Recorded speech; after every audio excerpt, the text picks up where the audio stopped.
Satu, dua, tiga. Nanti mungkin kita akan lewat Jalan Ahmad Yani ya, Pak. Pak, loh, bapaknya kemana?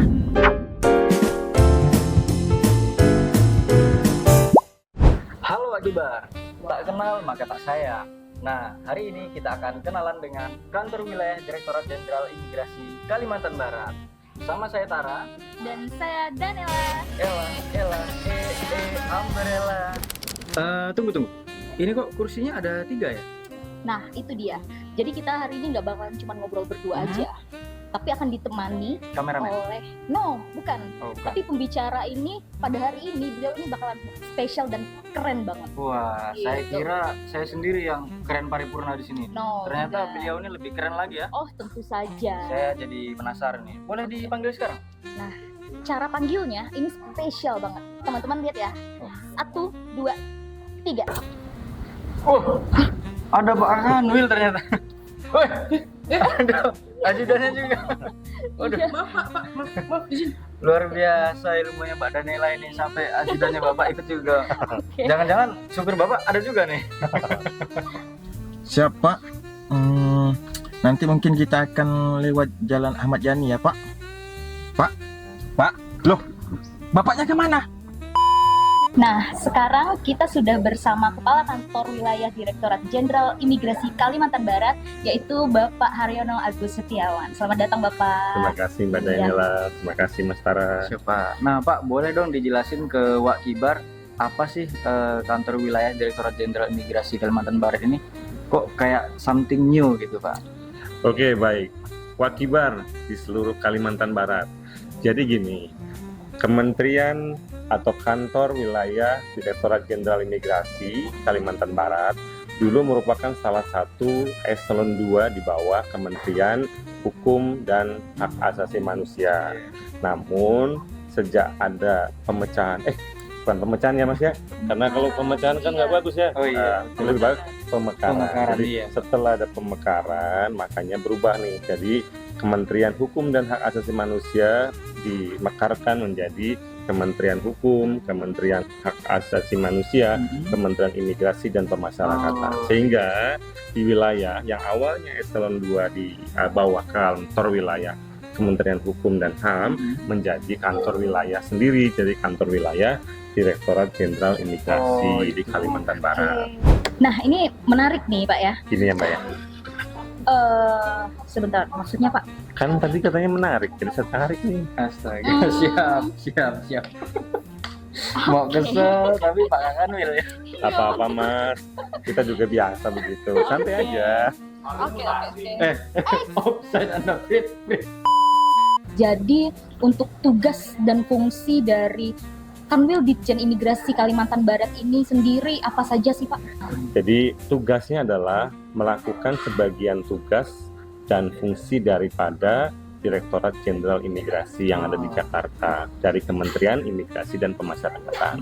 Sementara fungsinya itu banyak, penjabarannya itu banyak. Jadi dari tugas tadi dijabarkan, misalnya satu adalah fungsinya adalah melakukan penyusunan program, rencana, kegiatan di Kalimantan Barat tentang pelaksanaan tugas itu. Yang kedua adalah melakukan pemantauan, pelaksanaan pemantauan, pembinaan, terus kemudian pengendalian seluruh pelaksanaan operasional teknis di Kalimantan Barat.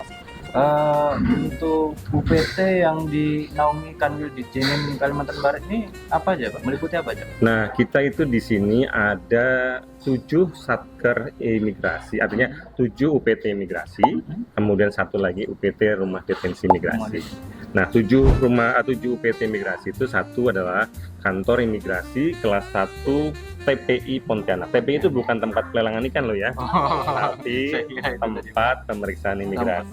Kenapa disebut dengan tempat pemeriksaan imigrasi? Iya. Karena di situ ada bandar udara atau pelabuhan, atau juga ada namanya pemeriksaan di darat. Makanya tempat pemeriksaan imigrasi itu adalah salah satu kalau misalnya wilayah kantor imigrasi itu ada tempat seperti itu, berarti dia disebut dengan TPI. TPI. Bukan tempat pelenganikan ya. Bukan, Di sini Pak. kan banyak sungai itu. Iya benar juga Iya. teman-teman ya. Nah, tadi kembali lagi. Jadi kantor imigrasi kelas 1 TPI Pontianak Pontianak. yang ada di Pontianak. Terus yang kedua adalah kantor imigrasi kelas 1 Singkawang. Singkawang. TPI juga, karena TPI dulu di situ ada juga. TPI-nya juga.